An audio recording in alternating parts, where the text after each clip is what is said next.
ever wonder why some podcasts instantly hook you, keep you coming back, and make you tell all your friends?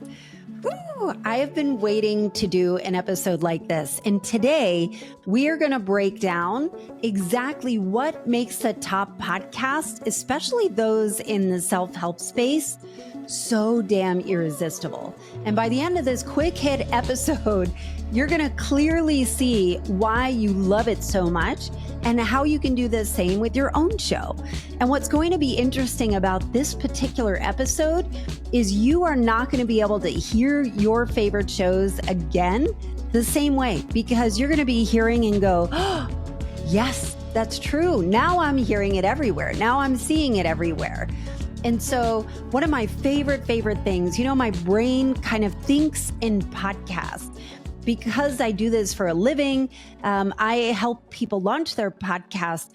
My brain can automatically take an idea and turn it into like a 3D roadmap of how to make it irresistible, how to make it bingeable, how to make it palatable, where you can take your idea that's important to you and tie in the audience and the impact. So I'm going to show you how some of the top shows do it. And I can't wait. I've just been so excited to do this for a long time. And so I'm going to start with the Mel Robbins podcast. So Mel Robbins podcast has been in the top spot or somewhere in the top 10, top 20 for a long time. So I think it was launched in, fall of 2023. And what's interesting about the Mel Robbins podcast, I'm telling you, you're never going to not hear this again, is Mel Robbins, regardless of what you think of her, uses a technique that is freaking brilliant. And what she does is she uses something called you language.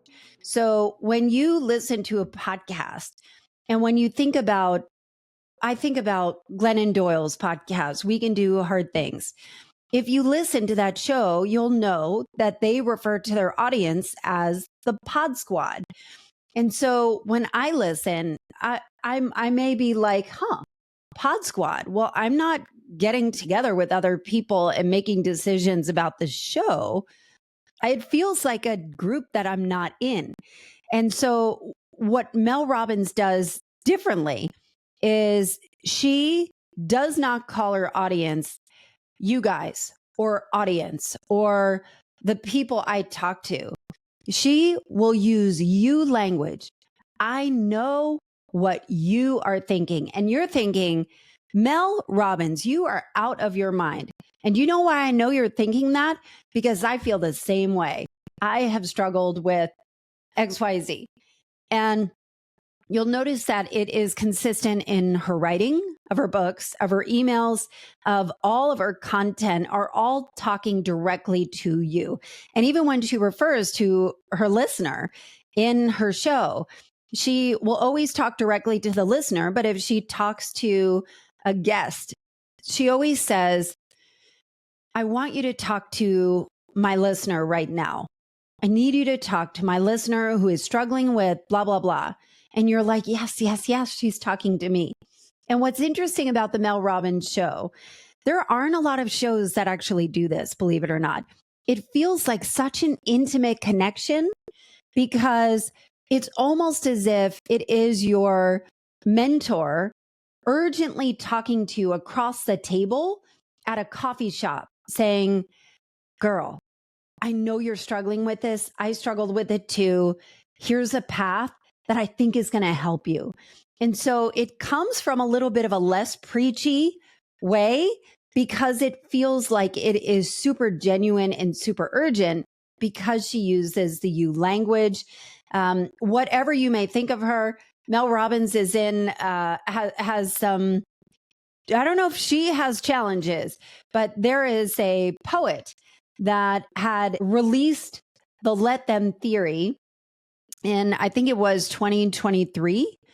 And Mel Robbins even commented on it, but this Let Them theory kind of went viral for this poet. And Mel, I don't know, obviously, if they are going to press charges, but it has gone around where it appears as if there is a possibility that Mel Robbins had taken this approach and repurposed it as her own, repackaged it, and not given her any of the credit. So that's what's going on in the internet. People tend to feel one way or another about her, but generally speaking, she has a best-selling book and is very, very well respected in the marketplace. So Mel Robbins, listen for the you language. And I always tell my podcast clients, the you language is going to be the best. And I'll give you an example of another podcast just to kind of give you some contrast to, I had mentioned We Can Do Hard Things with Glennon Doyle. They call their podcast, they call their listeners the Pod Squad. There's another podcast called Entrepreneurs on Fire. This is by John Lee Dumas. So this is definitely more in the business. FIRE stands for financially independent, retire early. So it is a FIRE movement, and typically tends to attract a lot of bros, finance bros that are looking to start a business. And he has done some very interesting things, is really well known and respected in his field. But when he talks on his show, he refers to his audience as Fire Nation. And he says it constantly: Fire Nation, Fire Nation, Fire Nation, Fire Nation, Fire Nation. And what I think is interesting about that, in contrast to the you language, John Lee Dumas sells a community. He sells programs. And so having that as Fire Nation does feel like, wait, if I'm listening to this, do I want to be part of Fire Nation? Because if I bought into this, then I could be part of Fire Nation and feel like I'm part of it. So it actually has the opposite effect of alienation, as it does is more the FOMO kind of thing. So really interesting things that are going on. Next, I wanted to talk about the Oprah podcast. So and I almost have it coupled with Jay Shetty, with Lewis Howes, with people that are some of the biggest shows. Jay Shetty has by far the highest ranking podcast in the self-development world. And what I noticed about Oprah, Jay, Lewis Howes, several other people, the guests that they have on are typically people that are so well known in their space. And what is unique about those shows is the people that they have on are so well crafted in their approaches, their frameworks, is that the beauty of this is the catchphrase. And so you'll notice that the guests that come on there, let's say it's Gabor Mate, let's say it is Dr. Joe Dispenza, let's say it is Eckhart Tolle. All of those people have very well-defined, well-marketed catchphrases. And what's great about those catchphrases is they're portable, right? So you might have esoteric concepts, and Eckhart Tolle and Deepak Chopra have very esoteric concepts. And if it is too esoteric, then it becomes hard to describe to somebody else. So when you're thinking of a roadmap of how do I live life better, what you want is you want something that's portable. You want something that is a catchphrase that somebody can tell others about it. So I like to think about church, right? If you go to church, and let's say you're really, really moved by the sermon of the preacher. And I am a big fan of Andy Stanley, who is the pastor of a really big mega church here in Atlanta. And I have gone there on and off for years.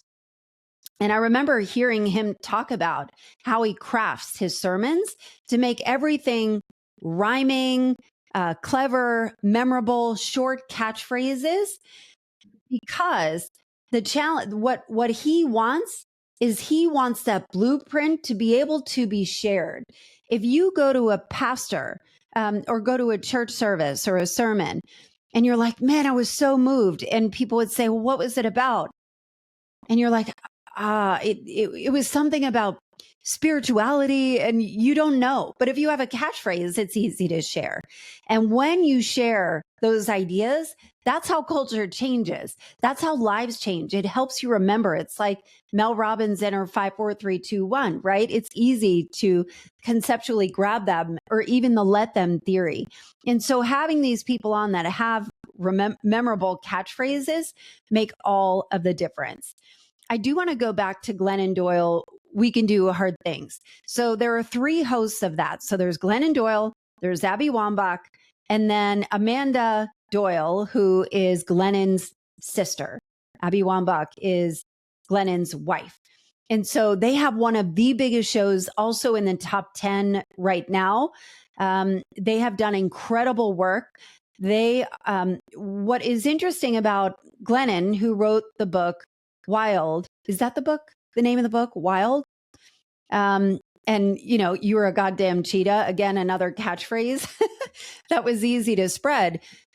She wrote this magnificent, groundbreaking, best-selling book. And then Firestorm started this podcast talking about even her addictions and her recovery and her anorexia, and that she was a recovering addict and was previously living a straight life, learned she was gay, fell in love with a woman, and talking about ways to make life better. We can do hard things, right? We can do hard things together. What's interesting about Glennon is truly a writer. And when I listen to her show, I personally can sometimes get a little bit annoyed with how much it is about her unveiling every single layer of her life, but again, I respect it. I love what she's done. And I think she does incredible, incredible work. I just need to take some things in doses, and she has incredible guests on. But the way that, because she is a writer, the way that she sums up how she feels, especially when she's in the shit of life, it gives us permission to do the same. And that part is really important. She is almost self-deprecating. And I remember her talking on an episode where she would talk about how people would tell her, Glennon, you're too big, you're too loud, you're too whatever. And she would say, okay. And she would dim her light. she would use phrasing of like, yes, I'm just going to turn that light right down or turn it off. I don't want to interrupt you and your peace. I'm happy to just sit here with a lampshade.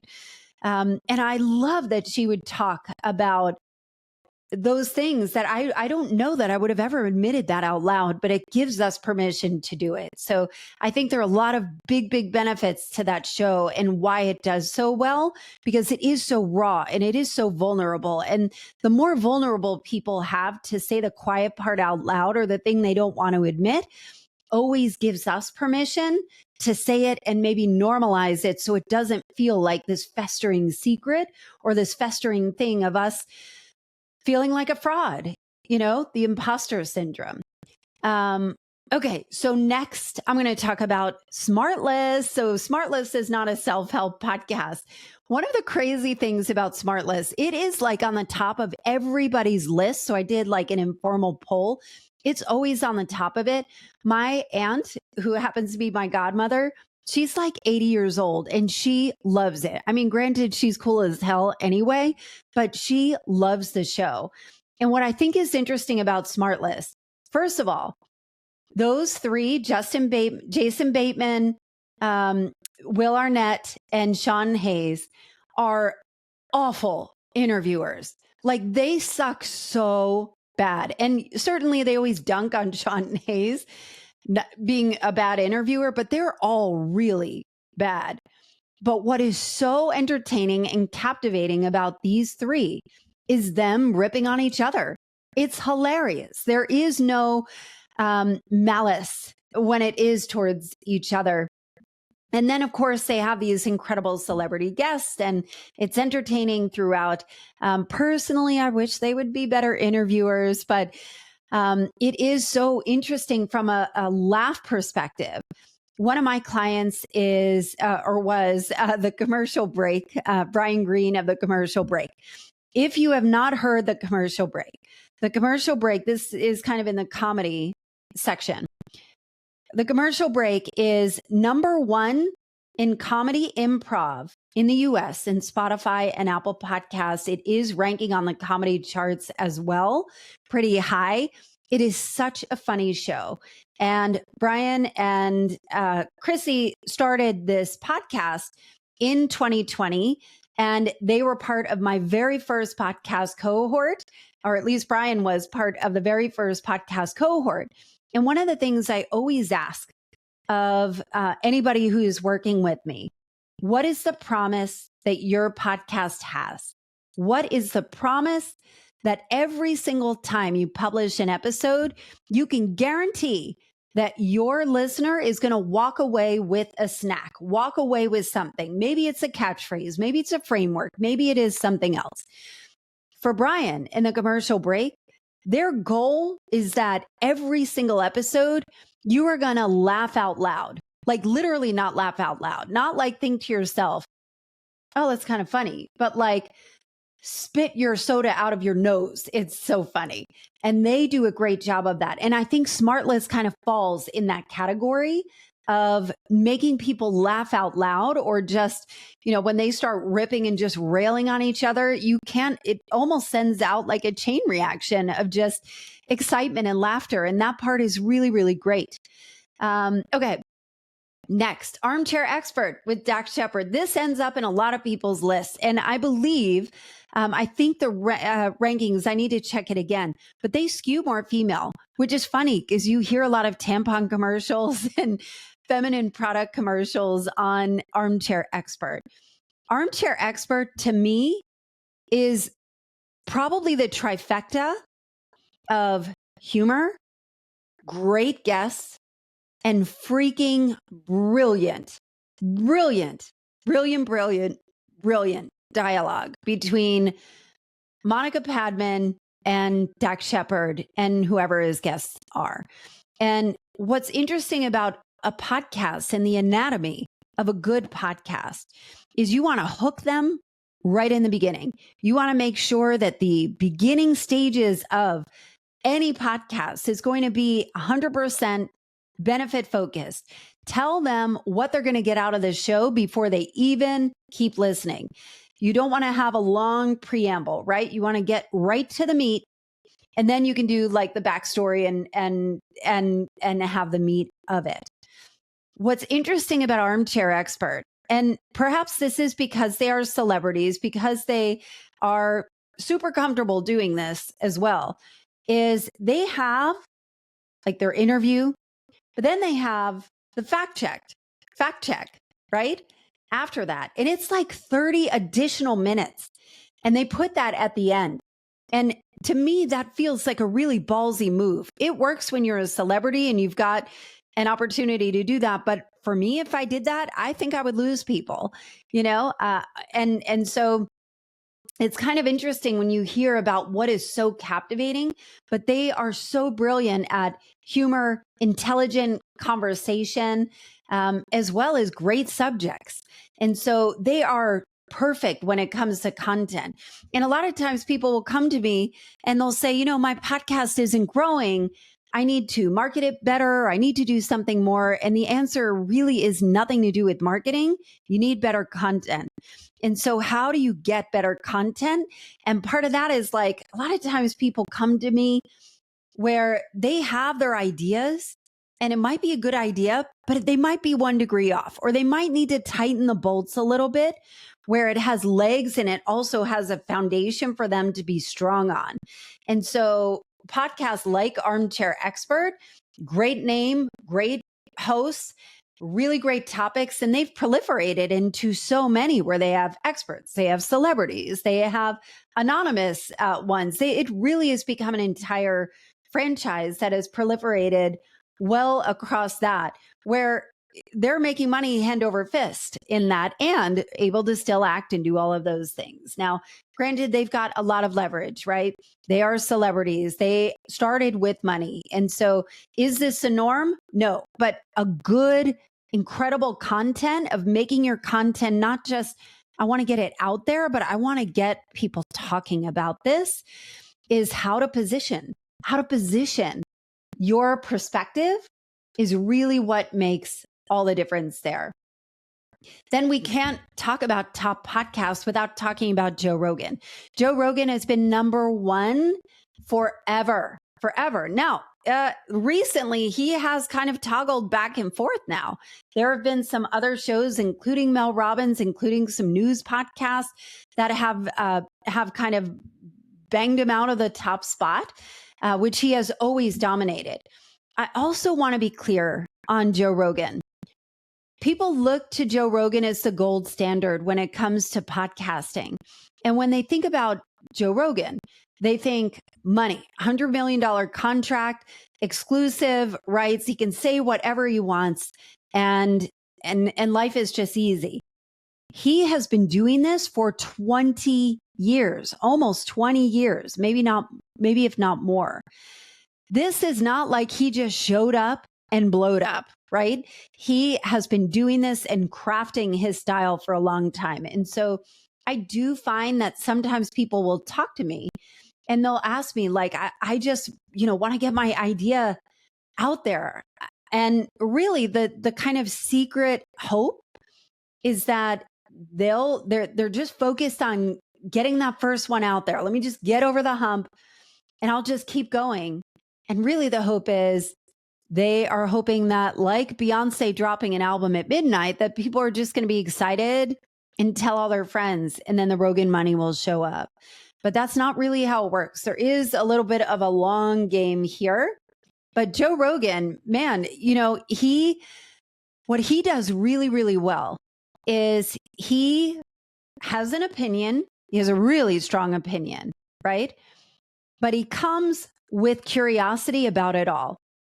And that has been the controversy, is that has the biggest show in the world and is so influential, where it's influencing elections, and some of the information shared on it is questionable over the expertise or credentials of the people that he has on. But because he does take such a curious approach, where it's not, you're a fucking idiot, and he's in a shouting match with people, he can challenge people for sure. But it is interesting to take that very curious perspective.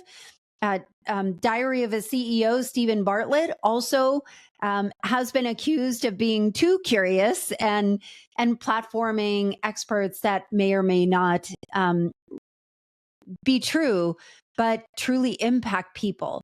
And I do want to make a comment. When you think about Oprah, when you think about Joe Rogan, when you think about Stephen Bartlett, there are a lot of people that are platforming a lot of ideas here that can be very, very problematic.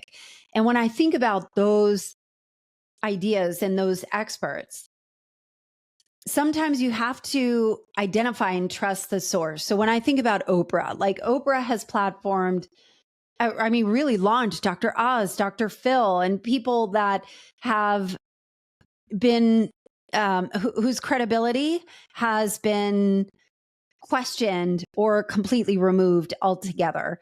I do believe that when you are sharing information, it probably is important to have a disclaimer over it and do the very best you can.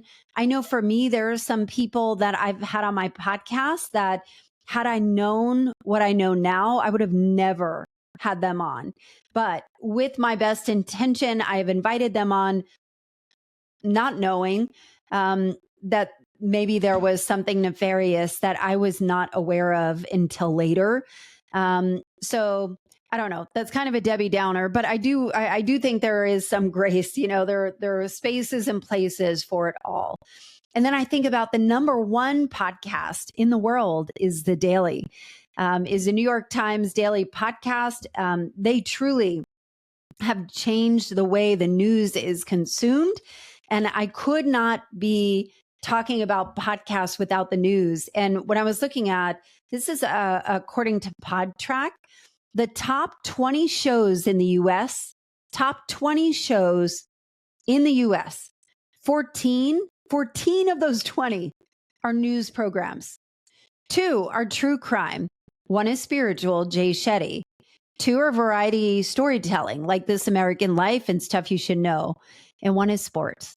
Now, again, there are many, many different charts that have very different varying podcasts. So sometimes it's hard to keep it straight and it's moving all the time. Those charts are fine, but when it comes to you and your podcast, you have your own corner of the internet. And really the goal is to find your people and let your people find you. Obviously, if you don't have a podcast and you want one, you're making it really hard for them to find you because of algorithms. Maybe you are kind of scattering your ideas across the internet or through social media posts or in-person conversations where the onus is on the listener or the potential client or potential person that could really make an impact in your life and vice versa. It is on them to figure it out. But when you have a podcast, what's really beautiful about the podcasting world is that you cannot sell a $15,000, $20,000 program in 1 7-second clever reel. But we are spending all of our time trying to make sure that we come up with the most beautiful, brilliant, clear, dazzling social media post that's going to just land and expand. And the reason why it's not possible is because people don't know to trust you. They need more, and which means you need to feed the beast all the time, right? And so that is the challenge with the algorithm. The social media is a component. I always think there's really a trifecta of business, and that is social media. It is a blog, that you host, or your email list that you own is truly the best way. And then the third leg on that stool is your podcast, because you can sell a $15,000, $20,000 and up program on one podcast episode. You could have one 25-minute tight message, and I mean tight message, with a strong call to action, an invitation for people to work with you or connect with you or whatever. And you can do that in one podcast episode. And then when you have a whole library of people getting to know you and understand what you believe in, how your brain thinks, how you talk to people, what you care about, that's what people land with. Like, I work in the personal branding space where 58% of Americans are more likely to trust somebody with an established personal brand. And even more than that, are going to, or I think it's like 76%. I'm getting my stats wrong. I think it's 76% can trust somebody with an established personal brand. And 58% of people are willing to pay more for somebody with an established personal brand. That's why a podcast is so freaking critical to it. All right, let's keep going. So we talked about the daily Huberman Lab. Huberman Lab. Bros love Huberman Lab. Not all bros, right? But like, it is it is turned into a little bit of a bro show. But what's great about Huberman Lab is that all of the scientific stuff that, we could talk about us doing our research all day long, especially when it comes to politics and healthcare and all of those things. Well, I did my research. Come on. You probably listen to some podcasts, right? I know you're not sitting around reading medical journals, but presumably Andrew Huberman is. And so he makes it extremely consumable and portable. And because he is trusted in his field for the most part, again, he's had his own embroiled in his own controversy as well. But he has normalized and been able to help educate people on really, really complex topics that he is able to make in more bite-sized, digestible pieces that all make sense together. And so trust is really, really critical when you are sharing, obviously, medical information and stuff that is so consequential to your health. And so having research back it is really, really important as well. And then I wanted to round out our talk now with Call Her Daddy. Alex Cooper is dominating right now. And if you don't know what Call Her Daddy is a female-led podcast on the Unwell Network through Alex Cooper. So Alex Cooper started this podcast 6 years ago. I started my podcast 6 years ago, Reinvention Room, and we should be on the same track, but we aren't. We aren't. But man, she has done incredible work. And so what's interesting about Call Her Daddy, just a little bit of history. It started in 2018, 2019, I think somewhere around there. And she started talking about blowjobs and dating. And she just went there. It was the most graphic, raunchy, and she is knockout, gorgeous, smoke show, young for Gen X. No, Gen Y. No, Gen Z? I don't know. Wait, millennials. No. I don't even know, but younger, right? I think she's 30 now. But she's been doing this for a number of years and felt like she got started in Barstool Sports and as again, one of the only females to be talking like dudes do, honestly, about sex and about relationships and about dating and just put it all out there. And what she noticed that she needed to edit things and edit her podcast in a way that was shorter, more to the point, less drawn out, because she knew that her audience's attention span was different from everything else that was out there. And so she started to do that. She has interviewed some of the biggest names walking on the planet today. She started the Unwell Network and has multiple podcasts and is really starting a media empire and even a drink company. Like, she truly is the life of a podcaster that anybody, myself included, would dream about, right? Like, she started this kind of fledgling show, was connected with Dave Portnoy at Barstool Sports in a very male-dominated space, talking about super edgy stuff. It's less about the blowjobs now and more about real women's issues and things that are important to women, dating, relationships, and a lot of celebrities. But man, she is doing incredible work. And I am so here for it. I'm so here for her getting the money. She had $100 million contract, presumably, and has a whole drink company and has 60 people working on her drink brand right at this moment. She is running white hot right now, and it's super exciting. I love seeing this. I also want to do a notable mention, and we will close up shop here. But a notable mention is about the Tim Ferriss podcast. So if you are not familiar with Tim Ferriss is an Ivy League graduate who wrote the 4-Hour Work Week and the 4-Hour Everything, right? 4-Hour, I forget all of the brands that he's done or books that he's done. But Tim Ferriss is this super intellectual academic thinker that wanted to use his body as a guinea pig. And so he has been podcasting for probably almost as long as Joe Rogan, has a massive show. He is a brilliant, absolutely brilliant interviewer. He does like super bare bones interview. I think he just added video, but the bare bone, like, he uses the same mics that I use.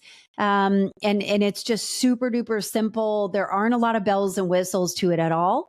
But they're very long form. They're 2-3 hours. Same with Joe Rogan. There are a lot of these multi-hour long form content of people going on and on, right? And I think there is an interesting thought or theory about Joe Rogan that if you have 2 or 3 hours, it is always going to lead to some conspiratorial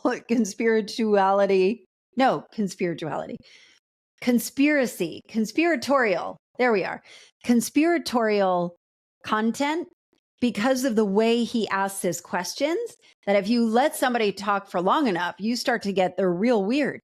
Tim Ferriss usually has a lot of academics on and a lot of people that are absolutely brilliant. It's interesting to listen to how he phrases his questions. He's very personal, but also guarded. He's an investor. It's really, really interesting to watch him. What I think is notable about Tim Ferriss, when you think of the big podcast, he made an agreement this year or a declaration that he was not going to interview anybody who is promoting anything. They weren't on a book tour. You know, a lot of times from a podcast perspective, you can go on some of the publisher and the publishing houses websites and find out the upcoming new releases. And you can contact those owners, those authors rather, beforehand and ask them to be on your show. And so it is a great opportunity to connect with people because most people that are launching a book or writing a book, they're doing a podcast tour prior to it. So you'll notice when Jamie Kern-Lima released Worthy, she was on every single podcast ever known to man in the same week. Same thing with Mel Robbins. It's what they all do, right? Amy Porterfield, Ed Mylett, all of those people, they're releasing a book, they're everywhere all of a sudden, right? And then poof, they're gone. And Tim Ferriss did something I really respect where he said, I don't want to be on those. I don't want to be on those. I'm going to have the people I want on. And he is balancing his guests with people that are known, like really well known, with people that aren't known that need to be. And so he's looking for those really unique voices that aren't the same recycled stuff that you hear from show to show to show to show. So I love that. I love that he is sticking to his guns around originality. Obviously, he's got a really massive show, so he has the option to do that. But as a podcaster, you certainly could make your own rules with that as well. Like for me personally, I have had a podcast that's been kind of in the self-help space for 6 years. But as I personally have moved away from the life coaching that I had been doing and life and lifestyle coaching that I had been doing to more podcast coaching. So I have been no longer taking experts that pitch my show that want to talk about what's broken, how to fix it, all of those things. And, you know, I can contradict myself. Sometimes I'll have things that are interesting.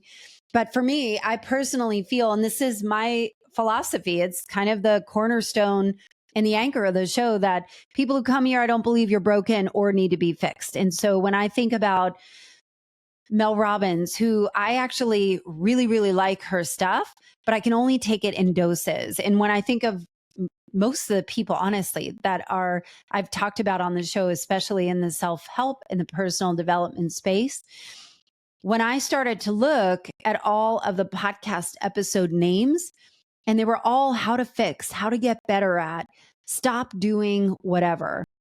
And I would listen to all of these podcasts. Like, honestly, the amount of time and energy and money I've put into healing myself, right? Into personal development, I should be fucking levitating by now, right? But instead, the more I listen to it too much, I would feel shittier because I feel like it is designed to keep you sick, to keep you unwell, to keep you feeling like there is a problem to be fixed.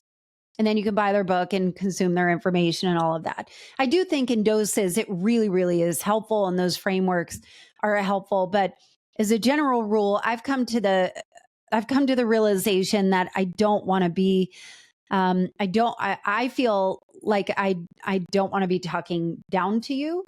I feel like you're far more empowered. And I feel like when you are in a place of reinvention, you have simply outgrown where you are. And that doesn't mean that nobody needs to heal. I just don't think you're broken. And I don't think anything's wrong with you. And I don't want to perpetuate any pathology or pathologize anything you're going through because I don't believe it. And I feel like it takes advantage. I feel like it's manipulative, honestly. But that's my own personal thought. And so now I'm kind of reflecting on reinvention through pop culture more and more. And I freaking love it. Like I could talk about cults all day long. I could talk about trad wives all day long. I could talk about so many different topics. And this gives me the opportunity to invite people that are really lighting up my brain. And in a place where it is a place of curiosity. I'm not here to take down anybody or trash anybody, but to consider the pros and cons of things, and we can make our own decisions. Is it something we buy into? Is it something we don't? And how to live life better. And so there are always going to be frameworks in this and roadmaps to help people live a better life and make sure that you've got the right people in your circle. And that's kind of the I don't know, that's the commercial for Reinvention Room there. But I want to say thank you so much. And if you are, thank you so much for listening. And if you are in a place where you have been considering your own podcast, let's say you've got a podcast idea that just won't leave you alone, and you're trying to figure out, do I have a voice? Should I put it out there? Maybe you're scared, or maybe you've got a personal brand, or you're looking to develop your personal brand. And as a business leader, as somebody that wants to make an impact in the world, I'm telling you, a podcast is the quickest way for visibility, trust, awareness, credibility, to build those 4 things. But the top 3 things are you can have influence to make an impact. And that impact can also increase your income. And if you're interested in figuring out, like, could I do this? Get on a free clarity call with me. It is totally free. And in this free clarity call, we are going to talk about your idea. And I'm going to help you, like, click it into a 3D in color roadmap. And if it makes sense to work with me, great. I'm going to show you how to do that. And if it doesn't, that might be all you need. And either way is fine. But you can just go to AllisonHare.com/free call. But I want to thank you so much for being part of the Reinvention Room and for hanging out with me here. And I'm hoping you will share this message far and wide and DM me, tell me what you think. I'm so grateful for your ears and can't wait to see what you do next. Thanks for hanging out with me in the Reinvention Room.